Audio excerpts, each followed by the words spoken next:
नमस्कार, मैं Mayank Bhargava, assistant professor MLT college Saharsa, आपका स्वागत करता हूं।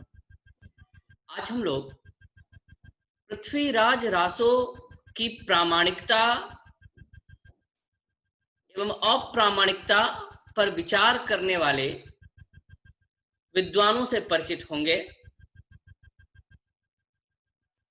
यह अंश स्नातकोत्तर हिंदी सेमेस्टर 1 सीसी 4 से संबंधित है। हमारे विद्यार्थी मित्र पृथ्वीराज रासो विषयक चर्चा से लाभान्वित हो रहे होंगे। इसी क्रम में आज हम लोग उन विद्वानों से परिचित होंगे जिन्होंने पृथ्वीराज रासो की प्रामाणिकता और अप्रामाणिकता पर विचार किया है। हम लोग जानते हैं कि पृथ्वीराज रासो एक बहुत महत्वपूर्ण ग्रंथ है। इसके नायक पृथ्वीराज के संबंध में कई किंवदंतियां प्रचलित हैं। लोक प्रचलित इन कहानियों का आधार पृथ्वीराज रासो भी है। पृथ्वीराज रासो में जो घटनाएं वर्णित हैं उनमें से बहुत सारी घटनाएं लोगों की जुबान पे हैं। हिंदी भाषा का यह पहला महाकाव्य है और इसलिए बहुत विस्तृत चर्चा इस ग्रंथ पर हुई। विभिन्न विद्वानों ने इस पर विचार किया, परंतु इसकी प्रामाणिकता के संबंध में विद्वान एकमत नहीं है। बहुत ज्यादा मतभेद है इन लोगों में। विभिन्न विद्वानों ने अपने अपने ढंग से इसे देखा है। बहुत सारे विद्वानों ने इसे प्रामाणिक ग्रंथ माना, पर कुछ लोगों ने इसे बिल्कुल अप्रामाणिक कहा।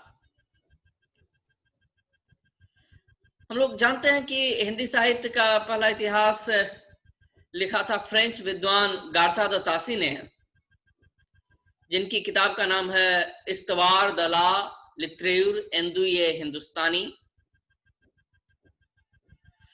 अपनी इस किताब में गारसा द तासी ने पृथ्वीराज रासो की बड़ी प्रशंसा की। कर्नल टाड से हम लोग परिचित हैं, बहुत प्रसिद्ध इतिहासकार रहे हैं कर्नल टाड। वह भी पृथ्वीराज रासो को प्रामाणिक मानते थे और एक इतिहासकार होते हुए भी पृथ्वीराज रासो का जो साहित्यिक सौंदर्य था उसने उन्हें प्रभावित किया था और उसके कुछ हिस्सों का उन्होंने अनुवाद भी किया अंग्रेजी में। और इस प्रकार Garcin de Tassy, colonel Tod, इन लोगों ने जब पृथ्वीराज रासो की प्रशंसा की तो लोगों का ध्यान उस ओर गया और बंगाल में जो रॉयल एशियाटिक सोसाइटी थी उसने इसका प्रकाशन आरंभ कर दिया, क्योंकि तत्कालीन परिस्थितियों में प्राच्य ज्ञान, जिसको ओरिएंटल स्टडीज कहते हैं, उस लिहाज से भी यहाँ की किताबों का अनुवाद किया जा रहा था ताकि लोग उससे परिचित हो सकें। उसकी अलग कहानी है, फिर कभी उस पर विस्तार से चर्चा होगी। तो बंगाल की रॉयल एशियाटिक सोसाइटी ने इस किताब का प्रकाशन शुरू कर दिया, लेकिन उसी दौरान डॉक्टर बुलर, जो बहुत प्रसिद्ध विद्वान थे, वो कश्मीर गए हुए थे और ये 1875 ईस्वी की बात है। कश्मीर यात्रा में डॉक्टर बुलर को एक संस्कृत काव्य की प्राचीन प्रति प्राप्त हुई, जयानक रचित पृथ्वीराज विजय। क्योंकि पृथ्वीराज रासो में भी पृथ्वीराज का वृत्तांत था और वहां पृथ्वीराज विजय नाम की किताब मिली और यह संस्कृत काव्य की प्राचीन प्रति प्राप्त हुई। और उसके साथ टीका भी थी। राज तरंगिणी के रचयिता ने वो टीका लिखी थी तो डॉक्टर बुलर ने उस किताब को बहुत गंभीरता से देखा और उस किताब के अध्ययन के पश्चात डॉक्टर बुलर का मन बदल गया। उन्हें लगा कि नहीं, कि ये इसका जो लेखक है वह पृथ्वीराज का समसामयिक और उनका राजकवि था। इससे पहले माना जा रहा था कि पृथ्वीराज रासो के जो लेखक हैं चंद बरदाई, वह पृथ्वीराज के मित्र थे, उनके समकालीन कवि थे, उनके दरबार में थे, राजकवि थे। इस ढंग से देखा जाता था और इसीलिए माना जाता था कि यह बहुत प्रामाणिक किताब है। लेकिन डॉक्टर बुलर ने जब यह मत अभिव्यक्त किया, उसके बाद से कहानी बदल गई। डॉक्टर बुलर को लगा कि नहीं, पृथ्वीराज विजय का जो लेखक है यह समकालीन लेखक है पृथ्वीराज रासो का के बनिस्पत, क्योंकि उसमें जो घटनाएं थी वह विक्रम संवत 1226 का जो शिलालेख मिला था और एक 1060 का भी एक शिलालेख था, उसके अनुरूप था। और उसमें जो वंशावली थी पृथ्वीराज विजय की, पृथ्वीराज विजय में जो पृथ्वीराज की वंशावली थी वह भी शिलालेखों के अनुरूप थी। लेकिन पृथ्वीराज रासो में जो वृत्तांत थे या उसका जो काल था, संवत था, या उसकी जो वंशावली थी, वह पृथ्वीराज विजय से मेल नहीं खा रही थी। यदि दोनों समकालीन होते तो दोनों में साम्य होना चाहिए था, लेकिन पृथ्वीराज विजय में वर्णित घटनाक्रम, संवत या वंशावली पृथ्वीराज रासो के विपरीत थी। और डॉक्टर बुलर को लगा कि नहीं, ये ज्यादा प्रामाणिक है। इसलिए उन्होंने रॉयल एशियाटिक सोसाइटी को एक चिट्ठी लिखी और कहा कि पृथ्वीराज रासो एक अप्रामाणिक ग्रंथ है, ये जाली रचना है। और वहां से फिर यह बहस प्रारंभ हुई। यह नहीं कहना चाहिए कि वहां से बहस प्रारंभ हुई, क्योंकि प्रामाणिकता पर संदेह तो पहले हो चुका था। बल्कि सबसे पहले व्यक्ति जो माने जाते हैं वो जोधपुर के कविराज मुरारीदान और उदयपुर के कविराज श्यामलादान। इन लोगों ने भी रॉयल एशियाटिक सोसाइटी के जर्नल में अपने विचार प्रकट किए थे और कहा था कि इन लोगों ने संदेह जताया था कि ये ग्रंथ थोड़ा बहुत प्रामाणिक नहीं लगता है। पर डॉक्टर बुलर ने जब यह मत व्यक्त किया, उसके बाद से इसकी पुष्टि हुई। इसकी प्रामाणिकता पर विचार संदेह करने वाले विचारकों में एक प्रमुख नाम है श्री गौरी शंकर हीराचंद ओझा जी का। उन्होंने एक महत्वपूर्ण लेख लिखा था, पृथ्वीराज रासो का निर्माण काल। और अपने इस लेख में बहुत अकाट तर्क दिए उन्होंने, जिनसे यह स्पष्ट हो रहा था कि पृथ्वीराज रासो कम से कम पृथ्वीराज के राज्य काल में तो नहीं लिखा गया था, क्योंकि इसके बाद की घटनाएं भी उसमें दिखाई देती हैं। और इसके बाद बहुत सारे विद्वानों ने इस पर गंभीरता से विचार किया और इसके बाद बहुत सवाल उठे इस पर। तो कहे तो विद्वानों के कई वर्ग बन गए। कुछ विद्वान हैं जो पृथ्वीराज रासो को एकदम प्रामाणिक मानते हैं, उसकी घटनाओं को ऐतिहासिक मानते हैं। कुछ विद्वान हैं जो रासो को प्रामाणिक मानते हैं पर उसको अनैतिहासिक और संदिग्ध भी मानते हैं। कहने का मतलब है कि ग्रंथ तो प्रामाणिक है, लेकिन इसकी घटनाएं ऐतिहासिक नहीं है, ऐसा भी कहना है लोगों का। कुछ ऐसे समीक्षक हैं जो पृथ्वीराज रासो को अर्ध प्रामाणिक रचना मानते हैं कि कुछ हिस्सा प्रामाणिक है, कुछ हिस्सा प्रामाणिक नहीं है, प्रक्षिप्त है कुछ हिस्सा। कुछ ऐसे भी लोग हुए जिन्होंने कहा कि चंद तो पृथ्वीराज का समकालीन है, लेकिन ये रासो का रचयिता नहीं है, ऐसा मानने वाले भी हैं।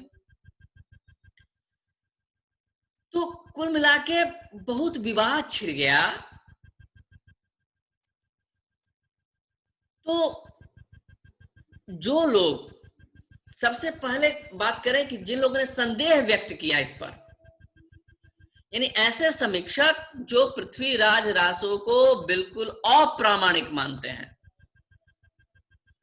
मानना है उनका कि चंद्रबरदाई का कोई अस्तित्व नहीं था, या था भी तो पृथ्वीराज के समकालीन नहीं थे, वो समसामयिक तो बिल्कुल नहीं थे, और इस प्रकार पृथ्वीराज रासो एक अप्रामाणिक रचना है।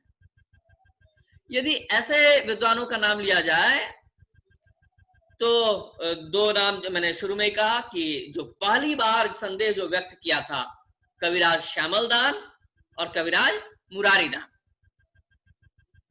गौरीशंकर हीराचंद ओझा जी की चर्चा हुई, जिन्होंने बहुत अकाट्य तर्क दिए इसकी प्रामाणिकता पर संदेह करने के लिए। डॉक्टर बुलर की चर्चा हुई कि कैसे डॉक्टर बुलर के बाद, डॉक्टर बुलर ने जो चिट्ठी लिखी रॉयल एशियाटिक सोसाइटी को, उसके बाद कहानी बदली। मॉरिसन नाम के विद्वान हैं, मुंशी देवी प्रसाद हैं, श्री अमृतशील हैं, और आचार्य रामचंद्र शुक्ल, उन्होंने भी इस रचना को अप्रामाणिक माना। और डॉक्टर राम कुमार वर्मा, इन्होंने भी संदेह व्यक्त किया। पर इसके समानांतर कुछ लोग ऐसे भी हैं जो रासो को प्रामाणिक मानते थे और चंद्रबरदाई को पृथ्वीराज का समसामयिक कवि मानते थे।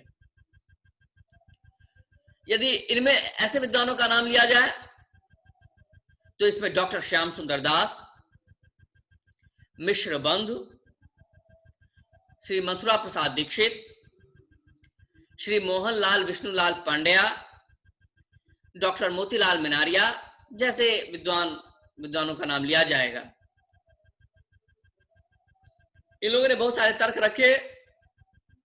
मोहनलाल विष्णुलाल पांड्या ने तो आनंद संवत की अवधारणा दी, जिस पर हम लोग आगे विचार करेंगे। लेकिन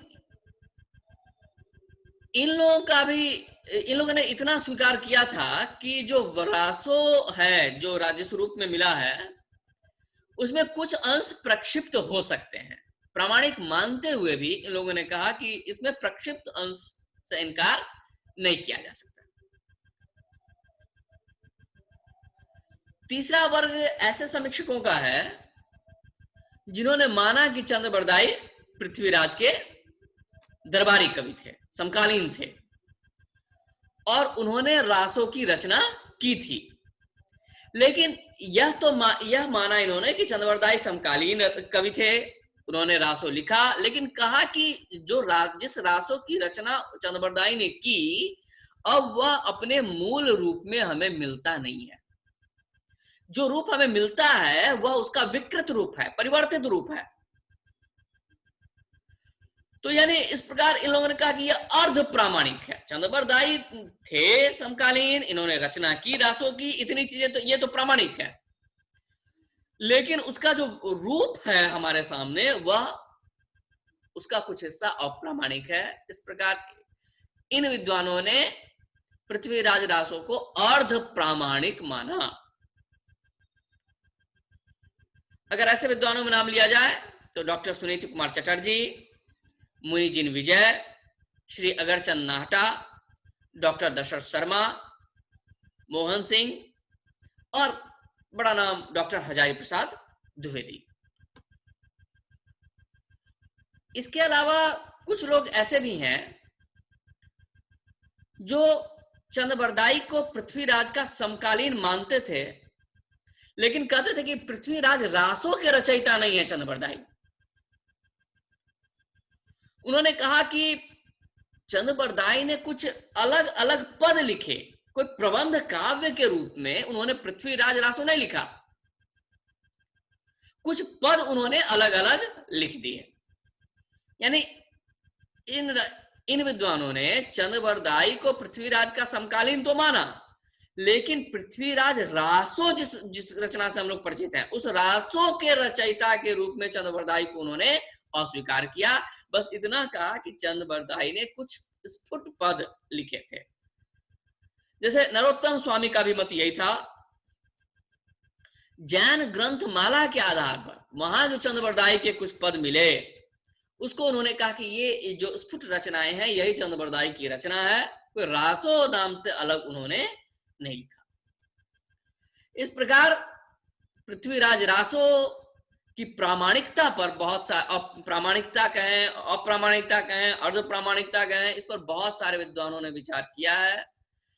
बहुत समय तक यह एक विवादास्पद रचना के रूप में उभर कर आई, लेकिन आज जब हम लोग इस पर विचार करते हैं तो कम से कम मानते हैं कि जो कई रूप है उसके बहुत लघु ग्रंथ से लेके उसका जो विशाल का है रूप है, तो अब कम से कम यह तो माना ही जाए कि कम से कम अर्ध प्रामाणिक रचना तो है ही। अगर पूरी तरह प्रामाणिक न माने तो पूरी तरह अप्रामाणिक मानना भी इसे उचित नहीं जान पड़ता है।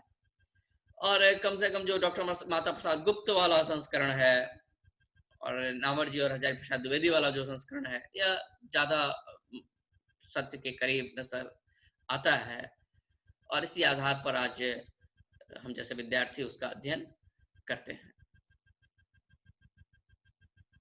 इसकी प्रामाणिकता के पीछे क्या तर्क दिए गए, इसकी अप्रामाणिकता के पीछे क्या तर्क दिए गए, इस पर भी हम लोग विचार करेंगे अगले संवादों में। आप हमारे साथ जुड़े रहे हैं। आशा है हमारे विद्यार्थी मित्र आज के संवाद से इस विषय से परिचित हुए होंगे। आपके सहयोग के लिए, साथ बने रहने के लिए बहुत बहुत धन्यवाद। आभार।